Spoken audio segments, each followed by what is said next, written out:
And now I want to introduce Rich Gilgallon.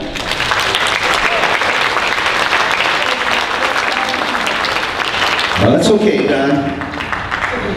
I'm big and blithe. Our signal goes that way.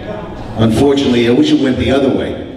When I first came out to the desert of Southern California to work in radio, I had just gotten done shoveling a driveway in Maryland. And it was about 12 degrees. And I was sitting on my couch, I was soaking wet, I was exhausted. I kept looking up at my ceiling, watching the oil heat just dissipate up there. And I got a phone call from a guy who said, how'd you like to come to Palm Springs? And I said, well, is that east or west of Miami? He said, oh, we're west. We're 3,000 miles west. I had never been out here. I traveled to California once as a very small child on an airplane from Scranton, Pennsylvania to Santa Monica. You know, and it was a big deal that was probably 1958. I was just a little kid. So it's a pleasure for me to be here tonight. Thank you so much for coming out tonight to hear us. There's a lot going on, as you know, in this country. And I thought tonight, for a thematic approach, that we would assume for 1 minute that Rich Gilgallon is the President of the United States of America. Let's just assume that for a minute. How different would this country be if Rich Gilgallon was the President instead of Barack Hussein Obama? Let me tell you something right now. It would be a different place. Day one, job one of the Rich Gilgallon presidency is to put the United States military in force on the southern border of this country. Now, that's day one. The nation of Mexico, the government of Mexico, has treated this country, the United States of America, with the back of their hand, and I'm sick of it. Sick to death of it. You know, for many years, you couldn't get through the southern border of Mexico. It was lined up with their armed forces. Nobody from Guatemala, nobody from El Salvador, nobody from Colombia, nobody from Argentina, nobody from Bolivia was getting into Mexico. And then last year, the government of Mexico opened up their southern border. Not so the people could go to Mexico, but so thousands and thousands and thousands of illegal immigrants could go right through Mexico into the United States of America. It was an invasion of our country. And then liberals want you to feel guilty about that. Oh, they're just little kids. How many times do you hear that? They're just children. You know, they're coming to America. Yeah, they're children, all right. 21-year-old gang members from El Salvador, from Guatemala. That's who we got. We got gang members. They weren't little 8-year-old kids carrying their knapsack to travel the whole length of Mexico to get to this country. So that's job one, day one. Secure the southern border of the United States of America. I don't care how, I don't care what it takes. The United States military should be actively involved in that. The Navy. I know we got Navy guys in here. I talked to a few of them already. We should have PT boats on that Rio Grande River. PT boats, right now, today. Put an end to that, and then we'll have a conversation about immigration reform. President of the United States, Barack Hussein Obama, ran for the office of the presidency as a constitutional scholar. I don't know what constitution he was scholaring, But it couldn't have been this one, because we have been handed by these amazing men. In 1789, this was 13 years after the Declaration of Independence. It took 13 years to write this Constitution that we live under. And in those 13 years, things weren't that great. And Alexander Hamilton in the Federalist Papers wrote so brilliantly about that moment. Alexander Hamilton said in the Federalist Papers, chapter 1, he said, "This is the moment for men to decide if they will be governed by themselves and not placed under the thumb of a dictatorial regime." This is the moment in 1789 when they had to decide.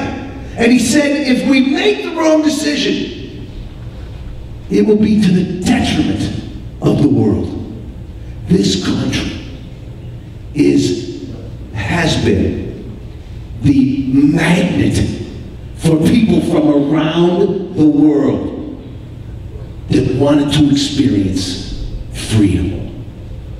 Now, we have a little nation right off our coast, 90 miles, the nation of Cuba.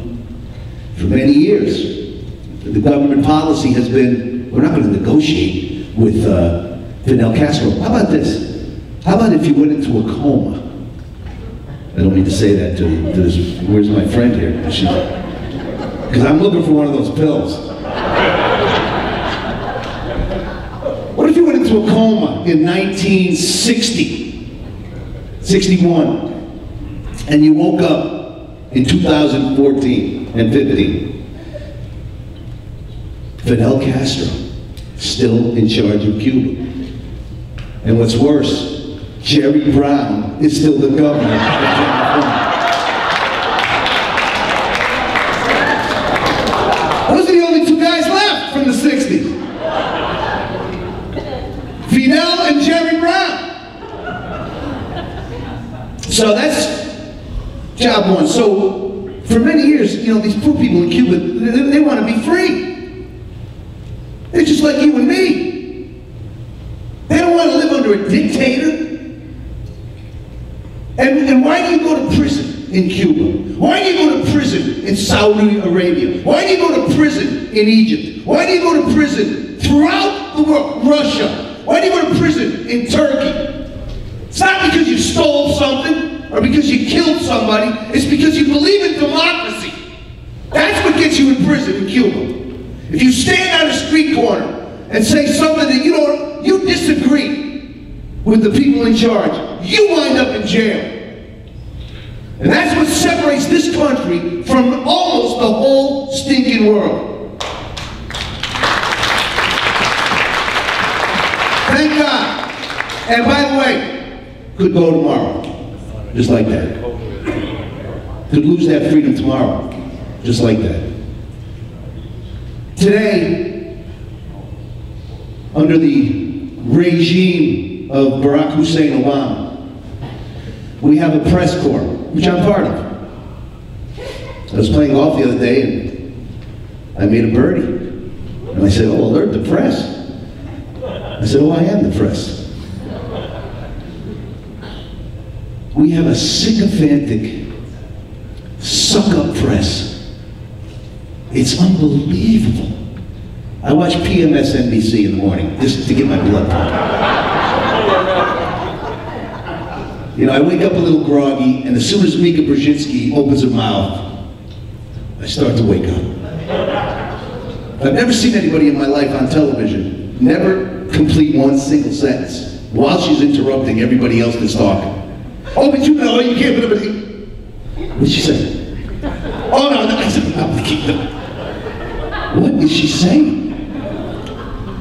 This is where, you know, I went back to Massachusetts, some of you know, last year for a brief hiatus from the desert of Southern California.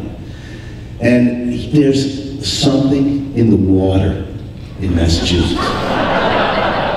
Now I realize that because many, many years ago, I was a garbage man. I worked in the Framingham reduction plant. Now that is not weight reduction, okay? That's where all your garbage was burned. I know the difference between garbage and rubbish.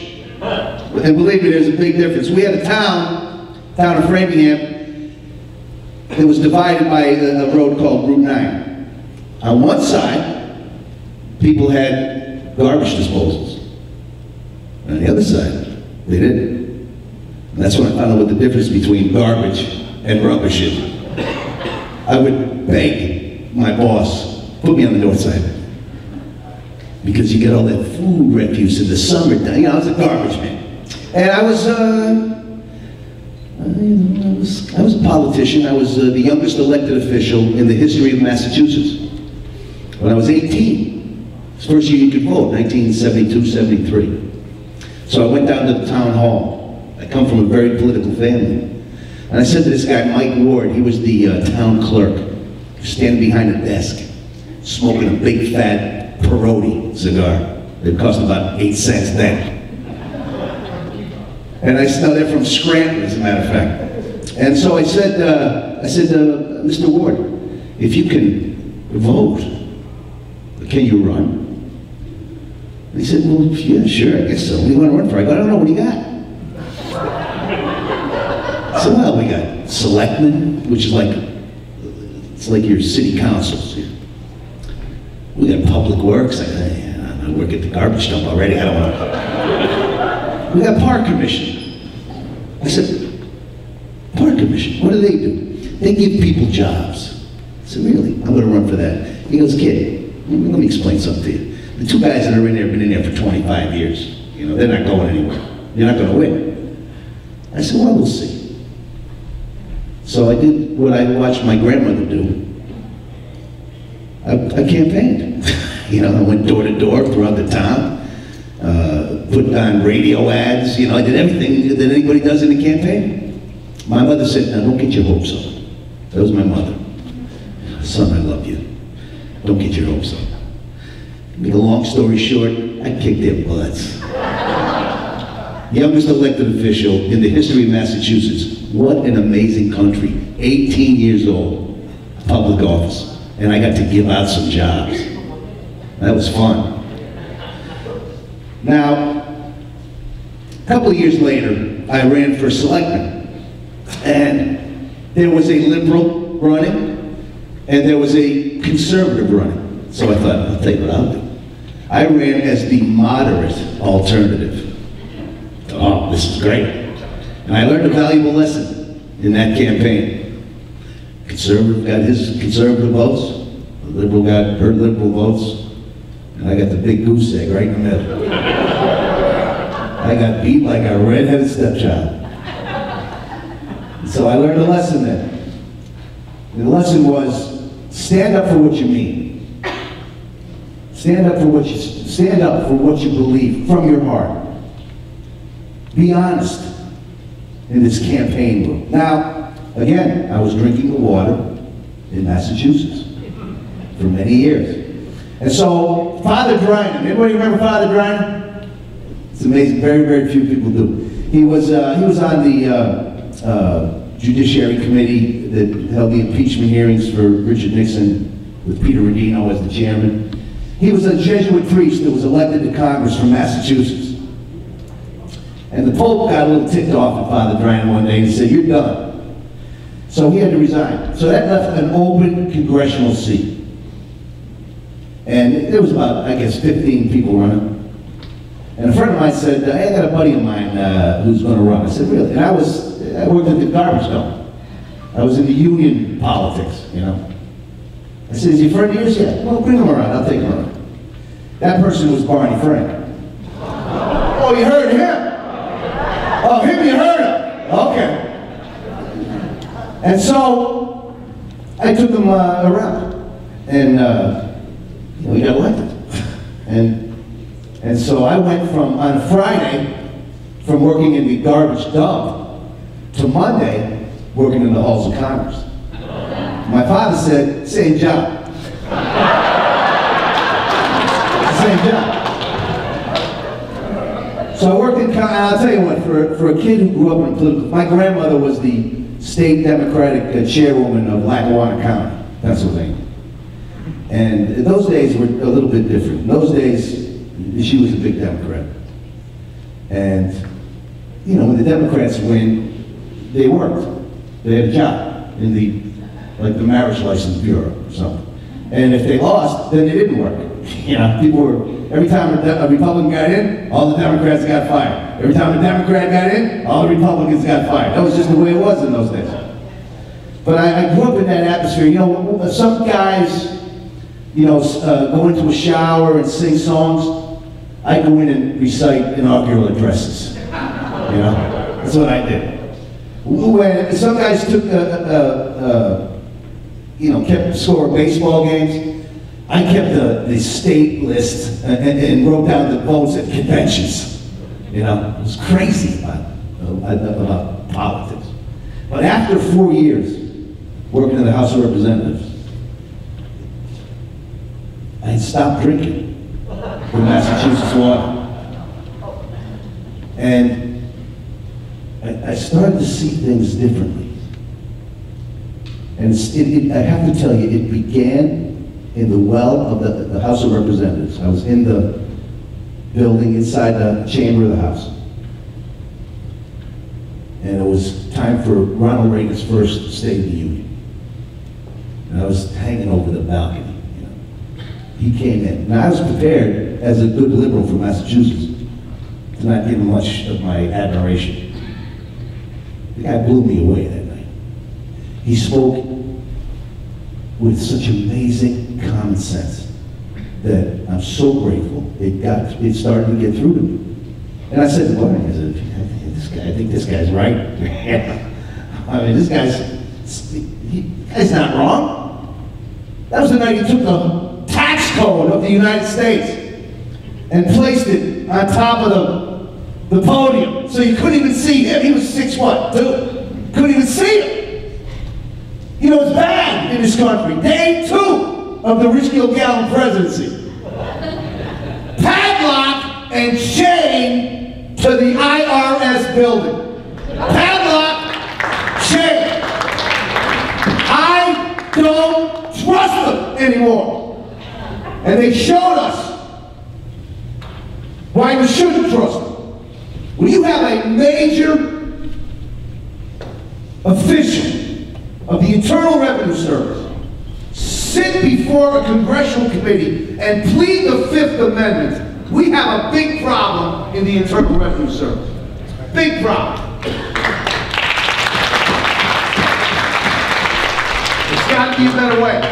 There has to be a better way than the way that we live under now and labor under.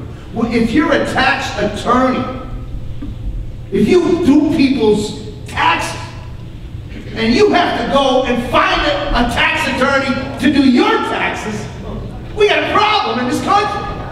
It's too complicated, and it puts us at risk. One mistake, one addition mistake, anything, boom, you're under the thumb of the federal government, and that's not right. It's not right. And we saw what they did in the last election. What they did was make sure that the fewest number of conservative groups, 501c3s, certainly of Tea Party groups, of Christian groups, they bent over backwards to make sure that those people did not get their 501c3 status, so that they would not be able to voice their disapproval of Barack Hussein Obama. You know, Richard Nixon, part of his impeachment charges, one of the biggest parts, was his manipulation of the IRS for political needs. This president makes Richard Nixon look like a puppet when it comes to that. So that's day 2. Straighten out the IRS. by the way, I'd also padlock and turn over to the homeless the education department building. Close that down. Close that. Let's talk about education.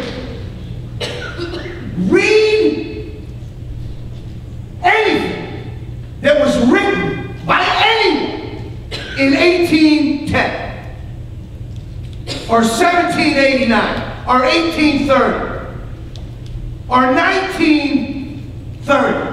Read the way people wrote in those days. We've all seen the Ken Burns documentary on the Civil War, right? Brilliant. The love letters. Just the letters from one person to another that were written by these amazing men and women. And how were they educated? They were educated in one-room schoolhouses. They were educated with 4th graders, 5th graders, 6th graders, 8th graders, 2nd graders, high school, all in one room. And somehow, they came out eloquent. Eloquent. Without one single nickel of federal money. They came out intelligent beyond anything that we see coming out of our high schools today. Read the way they wrote them. It touches your heart. Today, the word "you" is now a letter. Did you know that? It's not a word anymore. It's one letter. The word "R," one letter. R. WTF. You guys are probably not familiar with that one. Not one nickel from the federal government to educate brilliant men and women. Brilliant. They built this country from nothing, without the benefit of a federal government education department. It has done nothing but almost destroy a generation or two, particularly of men. So, that building is gone.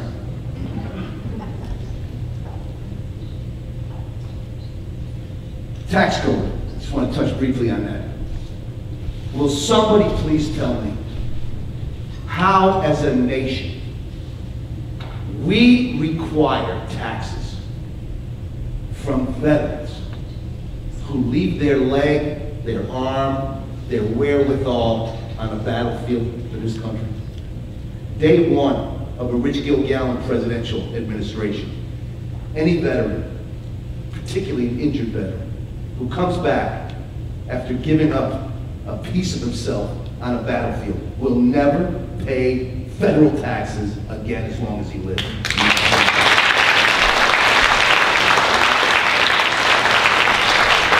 Now let's hear Raul Ruiz say that. Let's hear him say that. Another phone. Here's a guy elected to Congress of the United States. What an honor that is. What a responsibility that is. What are your responsibilities as an elected member of Congress? They're twofold. One, constituent service. That's not something you do out of the kindness of your heart or because you're such a great guy. You're commissioned to do that. No matter who's in Congress. People come to me and they say, I'm having a hard time with Social Security. Walk into your congressman's office. That's what they're there for. You know, I'm having an immigration issue. And a friend from Canada, when Mary Bono was in Congress. A buddy of mine calls me and goes, I can't, I'm dealing with the government. And, I'm afraid if I go back to Calgary, my kids might not be able to come back. I said, call Mary Bono's office. That's what they do. There's somebody getting paid right now, sitting there, who's in charge of immigration issue. Call me back a little later. He said, it's done. It's done. That's what they're there for. I think people don't realize it. That's one thing to do. The other thing, what are you required to do as a member of Congress? Vote. Is that asking too much? All you gotta do is vote. When a bill comes up, I worked in the Hill. Alarms go off, every hallway, beep, beep, beep, beep. So hold on, I gotta go vote, So they have a vote on immigration reform. As a matter of fact, your Congressman, Raul Ruiz, sent a scathing letter to the Speaker of the House, demanding a floor vote on this issue. The Speaker scheduled the vote. Raul Ruiz, your Congressman, how did you vote? Yes or no? Didn't vote. Didn't vote. Very interesting, because shortly after that bill, another bill came before the floor of the House. And that bill was to help refinance Israel's Iron Dome. Very important vote. Here we have our ally, our true ally in the Middle East, under attack, missile attack, day in and day out. And here come a vote. Will you stand up and defend Israel? Raul Ruiz, how'd you vote? Yes? No? Either one? You can defend? Didn't vote. Didn't vote. It's the only thing we ask you to do as a member of Congress is to vote. And yet, sadly, and I take responsibility for this, as we all should, he got reelected. How's that possible? How do you get reelected when you don't vote? I don't care how you vote. I don't expect Raul Ruiz ever to vote the way Rich Gilgallon would vote. But how do you not vote? How is that possible? It's done. That's reelected. The great red wave. I watch an election night. Oh. Massachusetts governor, Republican. Oh. Maryland governor, Republican. Oh, this is unbelievable. What a night. Then you get, you get Iowa, Republican. You get New Mexico, Republican. All Illinois, every single place, Republican, conservative. At the Colorado River, the great red wave dumped right in and stopped sad right there. Sad. I thought, oh, what a night we're going to have. Brian Stan's going to beat this guy, but 8:05, Joy Medicke and Heidi Medicke and I were standing there. 8:05, they knew they were out. They couldn't win. Heartbreaking. Good man, solid citizen. Would have been amazing Congressman. Didn't work. The great red wave, sadly, stopped at Blythe, California. So, just those couple of things. It's a great country. That a garbage man can wind up in office. In other countries, still to this day, you grow up and you do what your daddy did. My grandfather was a coal miner when he was 9 years old. In the coals, in the mines in Pennsylvania, they have those like railway tracks that they build into the mines. And the car goes down empty, and they load it up with coal. And it comes up, rickety. And as it comes up, some of those coal pieces, they fall off. And they lodge between the wooden planks of the coal track. And a man's hands would not fit in there. And so they hired 9 and 10-year-olds. They gave them a bucket or two. They said, you go down and you pick up those broken pieces of coal. That's what my grandfather did. He was in the coal mines from the time he was 9 till the time he was 59. Which brings me to another point. If I hear Barack Obama say one more freaking time, when I took over, we were in the worst financial situation since the Great Depression. That's a lie. Do we have 10-year-olds working in the coal mines today in this country? I don't know if we do. I don't think so. It's not the worst thing that's ever happened since the Great Depression. It makes a mockery of the people that went through that Great Depression when they hear that because the interest rate on your house went up, that it's similar to the Great Depression. No, not even close. Read a little history, Mr. Constitutional Law Professor. Please, before you say that one more time. It's embarrassing. And so, it's a difficult time. But, here's the hope. Finally, and we need to hold our Republican legislators' feet to the fire here, including the Speaker of the House. Finally, after 6 years, we will begin now, I believe, to see the process unfold the way it was written in 1789. The House and the Senate will pass legislation. The legislation will find its way to the desk of the President. What a system. It's just, when you break this Constitution down, it's unbelievable. And the last fight they had was over an executive.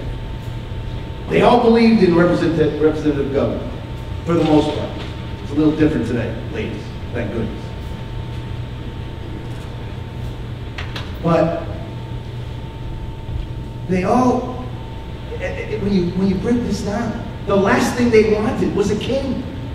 They had fought and pledged their lives, their fortune, and one more thing, their sacred honor. They pledged it because the last thing they wanted was a king who could just say, let's do this. No. No. This has to be fought diligently by the citizens of this country. Abraham Lincoln wrote this amazing piece where he said, you have to guard this freedom. Because if you don't, you plant the seeds of despotism. And we look around the world today, we are inundated with despotic governments. You saw an amazing special the other day about North Korea. The fact that North Korea exists is a blight on the record of this world. How can you have a so-called United Nations and still have a country like North Korea? These poor people, they're brainwashed. I saw a special where a doctor from the United States of America, by the way, went over and cured people of blindness. They could never see. And all it took was a quick cataract operation. They do it here like, boom, you're in, you're out. And so all these people now could see. What did they do? Did they thank the doctor just for bringing them sight? No. They went before this picture and they bowed to Kim Il-sung. Thank you for letting me see again. This is the danger. And that country should not exist in that present form. I don't know why it does. We have this situation in the Middle East where women are treated like dirt. And the President of the United States couldn't wait to get over there to bow before the new king of Saudi Arabia. Yeah. Couldn't wait to do it. Didn't show up in France with Bibi Netanyahu and Mahmoud Abbas, by the way, along with other leaders, to stand up for freedom of the press. Because I'll tell you right now, this guy, he doesn't believe in freedom of the press. He might say, oh yeah, I'm a constitutional scholar. Somehow he forgot about freedom of the press. He said, I'm a constitutional scholar. Somehow he forgot about freedom of speech. Freedom of the press. And let me just say in finishing, because I know you guys have been here for a long time. Let me just say that when we say we love America, we're not just talking about Mount San Jacinto, as beautiful as it is. What a pleasure to live in the shadow, isn't it? To get up on a regular basis, to watch the sunset behind that mountain, turn those clouds to cotton candy. A blue like I have never seen, like every day. What a blessing, just to be able to look at that Purple Mountain majesty in the morning. That's beautiful, but that's not what we love. It's dirt and rock. We don't love dirt and rock. Yes, we have the breadbasket of the world. Beautiful. Waves of wheat rolling. We've written songs about it. We love that, but that's not why we love America. We love America because of those freedoms. And the most important freedom is the freedom of religion. That's why they came here in the first place. They came here to get away from a state religion. That's why they came. Because they wanted to worship God in the way that they wanted to worship God. They did not want to be told by any kind of government how they were supposed to worship. And that's why they got on those rickety-ass ships in the 1600s. You know, I mean, those things, come on. Are you kidding me? That was, and they sailed. I mean, just for a second, just think about that. They couldn't wait to get off that continent. Because in that continent, they were told how to worship. It was all about the pursuit of the freedom to worship God. That's what started this thing. And now today, you know, we have the new mayor of Indio, California. I don't normally dabble in local whizzing matches, but when I, having worked in the House and been in the Senate, every day it started with an invocation. That's all. It's just a moment to reflect on a Creator and on the blessings that He has bestowed upon us, whoever, just by the mere luck of birth, been born here. I thank God every day that I was not born in Somalia, you know, or Irkutsk, or the Sudan, or Mexico, or Canada. All due respect. That's why they came. They came because they wanted to worship God. And in the House, it opens up with a prayer every day. The Senate, same thing. In fact, some of the most famous pastors and preachers in the history of this country gave the invocation at the United States Senate. And now in Indio, California, they don't even elect a mayor. They rotate it from the city councils. We got a mayor now who says no more invocations. We're not going to bring up God in Indio. And if there's one city in this valley that needs to bring up God, it's the city of Indio, California. That's all I'm saying. It doesn't hurt to say, thank you, Lord, that we're Americans. Thank you. Now, today, just in closing, the nominee for the Attorney General of the United States testified before the Senate Judiciary Committee. And this is what she said. She said, illegal aliens have as much a right to work on a job in America as American citizens. I said, wait a minute. So listen, that's okay if you're a dog catcher. It's okay if you're a golf pro. It's okay if you're a radio talk show host. It's not okay if you want to be the Attorney General of the United States. It's not okay. You want to be the chief, law enforcement officer of the United States of America. And the first thing you say to a Senate Judiciary Committee is, illegal aliens have as much right to work in America as American citizens. It's the most outrageous thing I've ever heard. But it's the truth from their point of view. I was actually impressed that she didn't try to hide it like he does. Because he tries to hide everything. We have never, listen, let's not be silly. We know we've been lied to by presidents in the past, all the way back. We know that they feel as though there's some things we should know And then there's some things we're better off not knowing. Okay. But this is different, okay?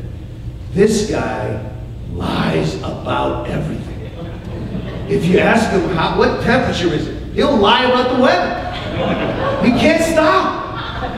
He can't help himself. He came before us, running for the highest office in the land. And he said, if you like your health care plan, you'll be able to keep it. If you like your doctor, you'll be able to keep him. And now we know that he knew at that time that he was saying it. He knew that was a lie. He knew it, but he knew it would never pass if we knew it. And so they kept lying and kept lying until it was too late. It's not too late under Rich Gilgallon presidential administration. Day free, Obamacare, God, see. So what do we do? Here's the problem. The problem, and you guys know this as well as I do. The problem is not the freaking price of insurance. That wasn't the problem. The problem is the cost of medical care. That's the problem. I've had 3 heart attacks. First time, a woman calls me up. She says, Mr. Gilgallon, yes, we ask you to have a seat, please. We know you just got out of the hospital. You owe us $192,000. Oh, okay.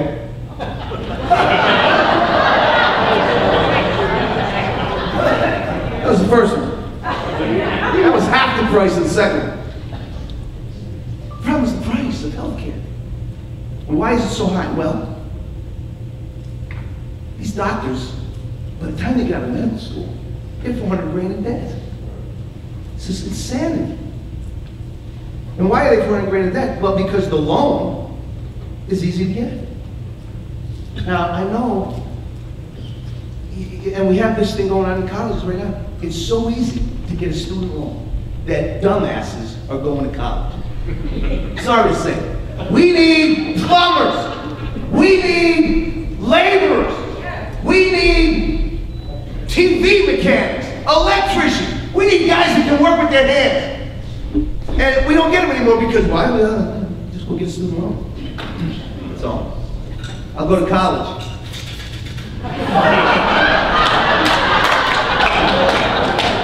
Hey, dude, this college thing is cool. We don't have to work. We can make believe we're going to class. It's a disaster. A disaster. And so that has to be changed. Now, here's how I would work on healthcare. First thing, if you graduate from medical school, you're a doctor. We are desperate in this country for general practitioners, are we not? Yes. You all know that. Oh, you got the experts in foot surgeries and colectomies and vasectomies, you know.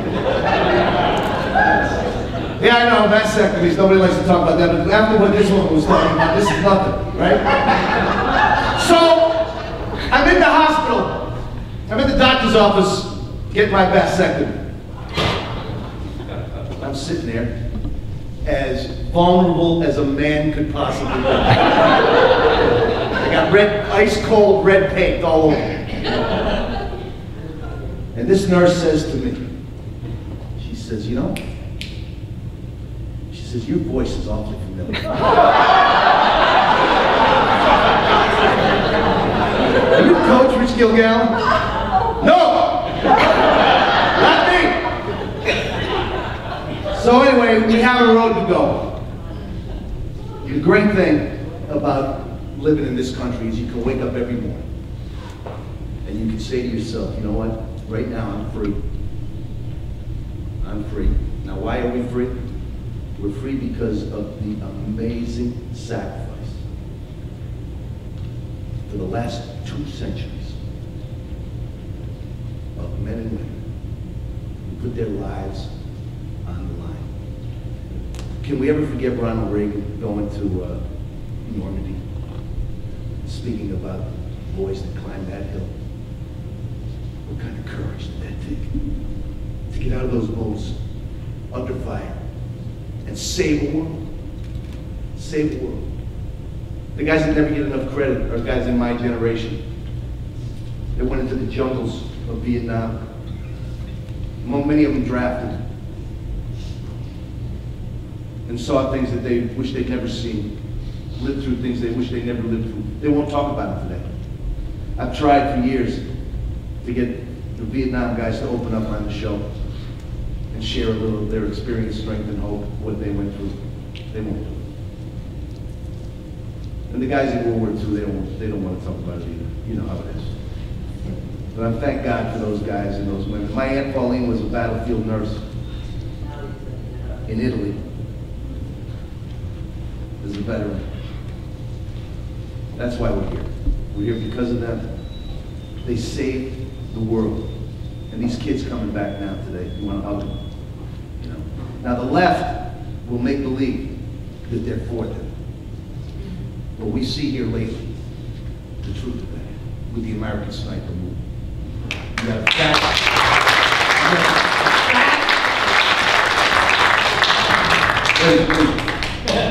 got a fat movie director. That's how they really feel. They hate the military. This president hates the military. He's eviscerating it right before our eyes. Eviscerating, cutting out the meat of the military, the chief petty officers, the master sergeants. Those are the guys he's going after right now, giving them their walking papers. We got to fight. We got to fight. We can never stop fighting for this country. Thank you for your time.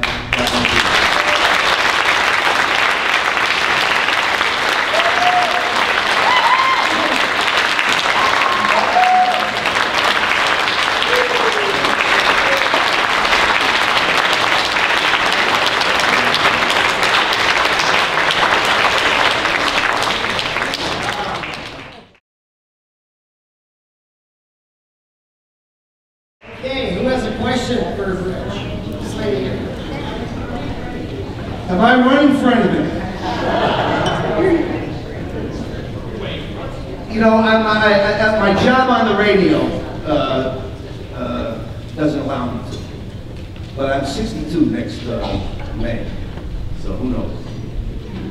I mean, listen, it's been one of my lifelong dreams, having worked in Congress, to serve there, but it's a long shot. You know, who knows? But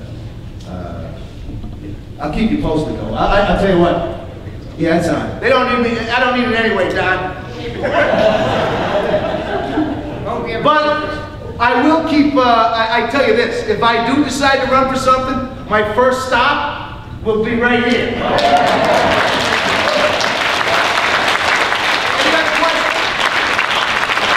Joy. I just wanted to tell everybody to listen to 9:20 a.m. every morning from 9 to 12, starting Monday, and you'll get to hear this every day. And guess what? You'll find out everybody that makes sense in this world thinks like you do, Rich Gilgallon. Thank you.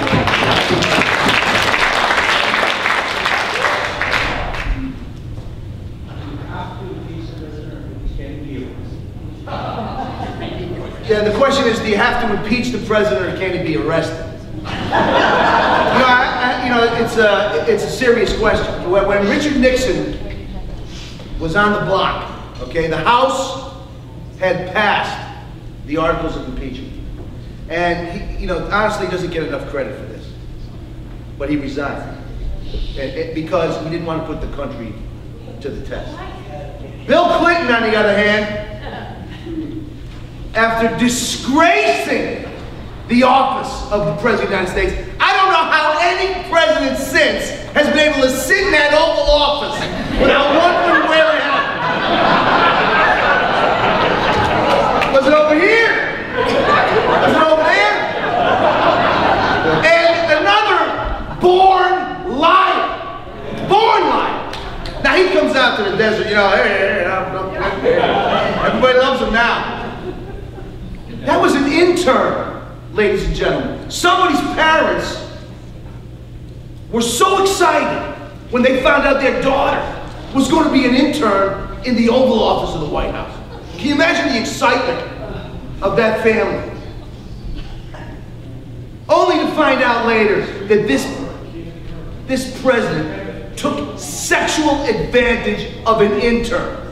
Now, if that is not grounds for impeachment in this country, I don't know what is. But it didn't happen. Why? Because the Democratic Party controlled the Senate of the United States, and they weren't going to let it happen. It should have happened. He should have been impeached. He was impeached. He should have been removed from office for that charge. And when Nixon got the word that the impeachment had taken place, there was some conversation in that Oval Office about it. Should we bring the Army to protect the White House? Because I'm not giving up. You know, that time he had it come. I'm not giving up. But cooler heads prevailed, and I give him credit for not putting the country through what Bill Clinton put him through. For an obvious, and he lied about it until the magic dress showed up. And I guarantee you, when these guys show up, they get elected president, they go in the Oval Office, and I'm sure they're looking around. What do you think that happened? I saw another hand back here. Yes, ma'am. Well, now that we've elected a Republican Congress and a Republican Senate, what is your anticipation of them actually doing anything? Because I'm not seeing any activity. Not yet. No, that's a great question. No, the question is, now that there's a Republican House, much more Republican than it was last year, 80 new Republicans in the House of Representatives and the Senate this year. When Barack Obama came out to do his inaugural address, or his State of the Union speech, he was looking at 80 more Republicans than he was last year. And he made believe, you know, he gets up there and, you know. Now, I hate to say this, but I think the guy is smoking a little weed now. Just saying. And I don't have anything against that, okay? That's another thing, which is a little more controversial for this audience. But we have the absurd drug laws that we have in this country have done nothing but cause misery and pain. They've destroyed the inner cities of our country. We have on our southern border the largest drug cartel in the world, and we could put them out of business in 20 minutes if we just had common sense. Not just about marijuana, but how about this one? How about the fact that today, if you're in pain, and I know so many people that are going through this right now, back pain, unbelievable pain. And you're an adult, not 8 years old, you're 60 years old, and you want to medicate that pain. You can't exist. You're in pain all the time. You go to the doctor, and they go, well, geez, I can't give you anything. Why? The government, the federal government is trying to limit how an adult goes about medicating pain. And they make you feel like an addict. And you're not an addict. You're somebody that just wants to exist without crying themselves to sleep every single solitary night. That has got to change. I understand the reason for the legislation, because some teenager broke into his mother's medicine cabinet and took the Vicodin. Okay, so we can't legislate based on what teenagers do, or we're going to be in a lot of trouble in this country. We have one more question. One more. Right in the back. Yes, ma'am. Arliss. In spite of global warming, the East was hit by some snow, not as much as they expected. However, the government immediately went into action, shut everything down, got out of the airline shutdown. Is this a dry run of martial law? Well, that's a great question. I pray no. But the question is the fact that they shut down New York City